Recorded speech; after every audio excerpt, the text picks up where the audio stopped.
Hello friends, अगर आप भी इंग्लिश अच्छे से बोलना चाहते हो और अपनी इंग्लिश को इम्प्रूव करना चाहते हो तो इस वीडियो को एंड तक ज़रूर देखना, आपको बहुत कुछ सीखने को मिलेगा।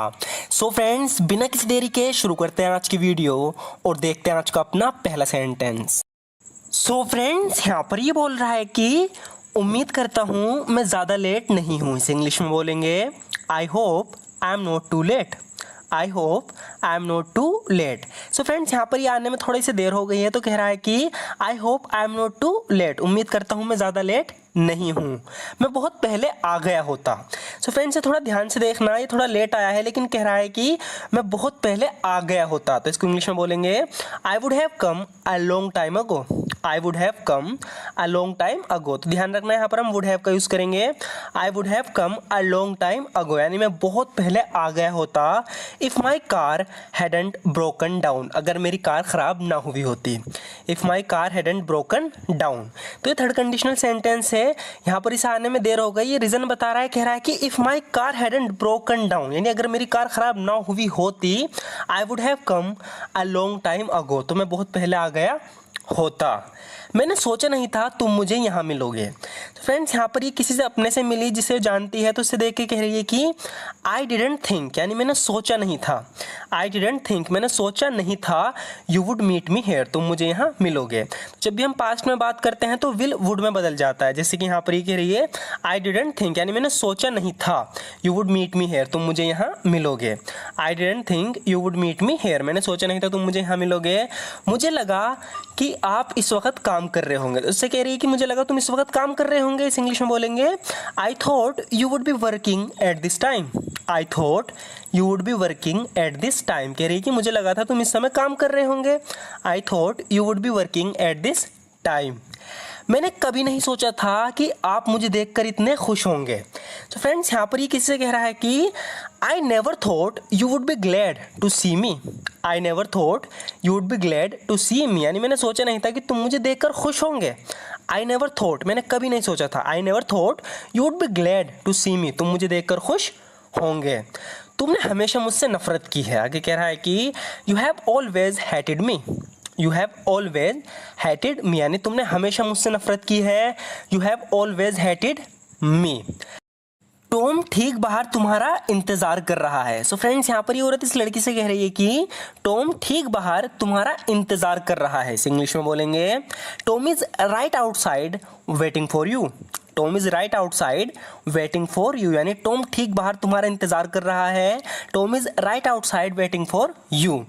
जब तक वो तुमसे मिल नहीं लेता जाएगा नहीं, कह रही है कि he won't go until he meets you.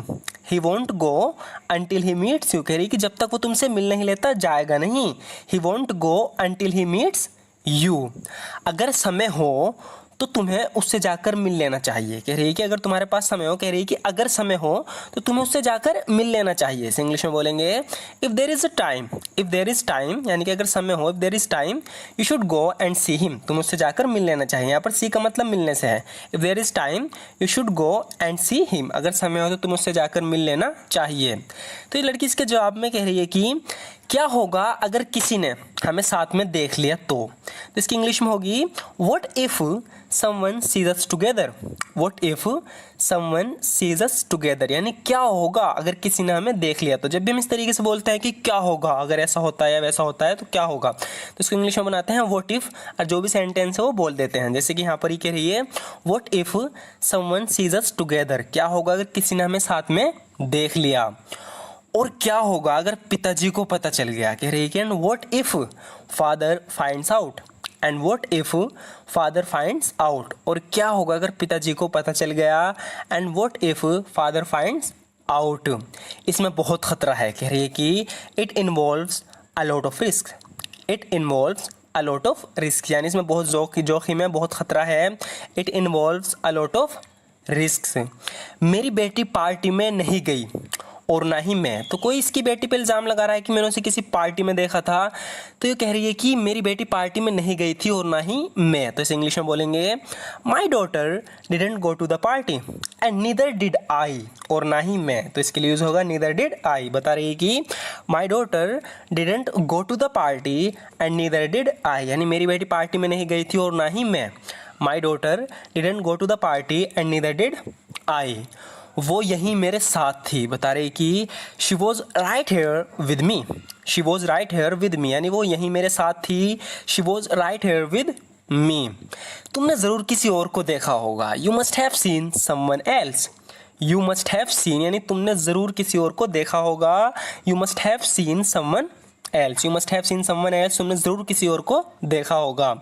लगता है तुम भूल गए हो कि यहाँ का बॉस मैं हूँ, यहाँ पर इससे बता रहा है कि लगता है तुम भूल गए हो कि यहाँ का बॉस मैं हूँ। इसे इंग्लिश में बोलेंगे you seem to have forgotten I am the boss here, you seem to have forgotten I am the boss here. तो कह रहा है कि लगता है तुम भूल गए हो, इसने कहा है लगता है, इसलिए सीम टू का यूज होगा you seem to have forgotten I am the boss here, लगता है तुम भूल गए हो कि यहाँ का बॉस मैं हूँ।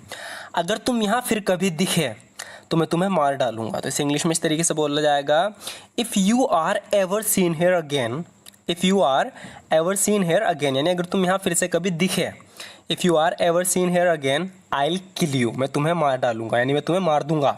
If you are ever seen here again I will kill you, अगर तुम यहाँ फिर से कभी दोबारा दिखे तो मैं तुम्हें मार डालूंगा।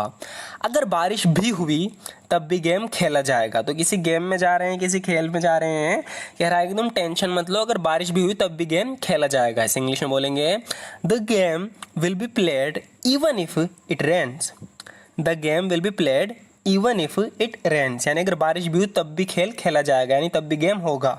The game will be played even if it rains, ये कह रहा है कि नहीं, अगर बारिश हुई तो गेम कैंसिल हो जाएगा। कैंसिल होने के लिए तुम्हें एक फ्रेजल वर्ब का यूज करते हैं कॉल ऑफ का, तो इसकी इंग्लिश होगी नो इफ इट रेन्स, यानी अगर बारिश हुई या अगर बारिश होती है। No if it rains the game will be called off, no if it rains the game will be called off, यानी अगर बारिश हुई तो गेम कैंसिल हो जाएगा। कैंसिल होने के लिए कौन सी फ्रेजल वर्ब का यूज होता है? कॉल ऑफ का। नेक्स्ट होगा फ्रेंड्स, यहाँ पर ये कह रहा है कि मैं नहीं चाहता ऐसा हो, I don't want this to happen, I don't want this to happen, यानी मैं नहीं चाहता ऐसा हो, I don't want this to happen. मैंने आपका काफ़ी समय ले लिया, तो यहाँ पर काफ़ी देर से इससे बात कर रही है, अब कह रही है कि मैंने आपका काफ़ी समय ले लिया। तो इसे इंग्लिश में बोलेंगे I have taken enough of your time, I have taken enough of your time, यानी मैंने आपका काफ़ी समय ले लिया, I have taken enough of your time. कृपया अब मुझे जाने की अनुमति दें, यानी इस तरीके से बोलते हैं ना कि कृपया मुझे जाने की इजाज़त दें, अनुमति दें। इस इंग्लिश में बोलेंगे please allow me to leave now, please allow me to leave now, कृपया मुझे जाने की अनुमति दें, please allow me to leave now. क्या ये सच है कि टॉम जेल गया था? इस इंग्लिश में बोलेंगे is it true Tom went to the prison, is it true Tom went to prison, क्या ये सच है कि टॉम जेल गया था? Is it true Tom went to prison.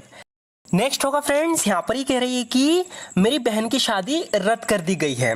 तो रद्द कर दी गई है मतलब कैंसिल हो गई है, इसके लिए हम यूज़ करेंगे कॉल ऑफ का, मैंने अभी बताया था। तो इसकी इंग्लिश होगी my sister's wedding has been called off, my sister's wedding has been called off, यानी मेरी बहन की शादी रद्द कर दी गई है, my sister's wedding has been called of.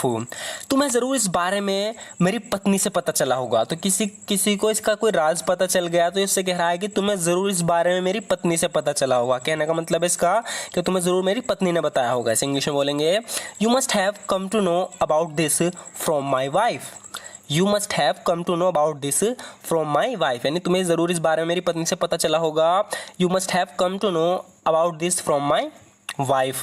लेकिन एक बात तो मुझे माननी पड़ेगी, यहाँ पर किसे कह रहा है कि but I have to admit one thing, but I have to admit one thing, लेकिन एक बात तो मुझे एडमिट करनी होगी, माननी पड़ेगी। But I have to admit one thing, तुम लोगों को ढूंढना बहुत मुश्किल था। You people were very hard to find, you people were very hard to find, तुम लोगों को ढूंढना बहुत मुश्किल था। You people were very hard to find. So friends, इस वीडियो के जो लास्ट के 4 से 5 सेंटेंसेस थे वो हमने रिपीट किए अपनी पुरानी वीडियो से, जैसे कि ये सेंटेंस है और 2-3 और, ये हमने इसलिए रिपीट किए हैं ताकि आपकी प्रैक्टिस होती रहे। जो आपने पहले पढ़ा है आप उसे भूलें ना, वो बार बार आपके सामने आएगा तो वो आपके लिए बोलना बहुत ईजी हो जाएगा। सो फ्रेंड्स, अगर आप भी इसी तरीके से रेगुलर प्रैक्टिस करना चाहते हो और अपनी इंग्लिश को इम्प्रूव करना चाहते हो तो हमारे चैनल को जरूर सब्सक्राइब कर लेना। वीडियो अच्छी लगी तो लाइक जरूर कर देना। Thank you so much for watching this video friends.